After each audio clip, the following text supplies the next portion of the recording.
ክሪፕቶ ላይ ስትገቡ ማለት ነው ስለ ክሪፕቶ ከረንሲ ብቻ አይደለም የምትማሩት፣ ውስጡን ተያይዞ በጣም ብዙ ነገሮችን ትወያያላችሁ ወይም ታገኛላችሁ ወይም ትማራላችሁ ማለት ነው። እና ከነዚ ውስጥ የተወሰኑት እንወያያለን። ዴይ 25 ላይ ደርሰናል ማለት ነው። ይሄ ቻሌንጅ ሊጠናቀቅ 5 ቀን የቀረው።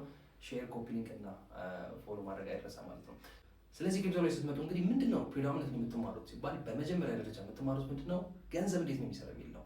ገንዘብ ምን ማለት ነው የሚለው በስነ ስርዓት ትማሩበታላችሁ ማለት ነው።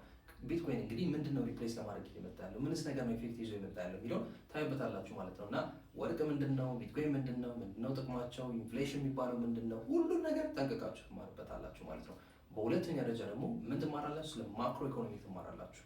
ይህ ማለት እንዴት ነው? ዶላር ለምሳሌ ስትሬንግዝ ያለው ለምንድነው ዶላር ውድ የሆነው? እንደሚታወቀው እንግዲህ 78% የዓለም ትራንዛክሽን የሚካሄደው በዶላር ለምን የሚለው ነገር እንግዲህ ማክሮ የሆነውን ኢኮኖሚክሱን ትማሩበታላችሁ። ከዛ አስከትላችሁ ስለ ክሪፕቶግራፊ ትማራላችሁ። ክሪፕቶግራፊ ምንድነው? የቢትኮይን ሴኩሪቲ የሚያስጠብቅበት ሲስተም ነው ማለት ነው። ያን ሲስተም እንዴት እንደሆነ፣ ማይነሮቹ ምንድናቸው፣ እንዴት ነው ማይነሮቹ የሚሰሩት፣ ከማይነሮቹ እና ከዩዘሮቹ አንጻር ያለው ሪሌሽን እንዴት ነው የሚሰራው፣ ሁሉ ነገር ትማሩበታላችሁ ማለት ነው። ከዛ አስከትላችሁ ስለ ጌም ቲዮሪ ትማራላችሁ።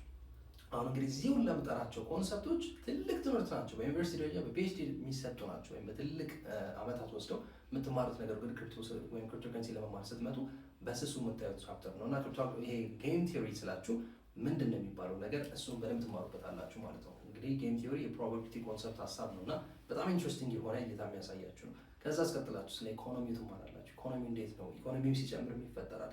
ስለ አሴት ቫሉዌሽን ትማራላችሁ፣ ወይም በአጭሩ ስለ አሴት ሜካኒዝም ወይም አሴት ክላስ በሚባለው ማየት እንችላለን። እነዚህ ነገሮች ሁሉ ትማራላችሁ። ከዛ እያለን ብዙ ነገር መረዳት ይችላል። ግን ቀጥሎ ትማራላችሁ ስለ ማስ ሳይኮሎጂ ትማራላችሁ።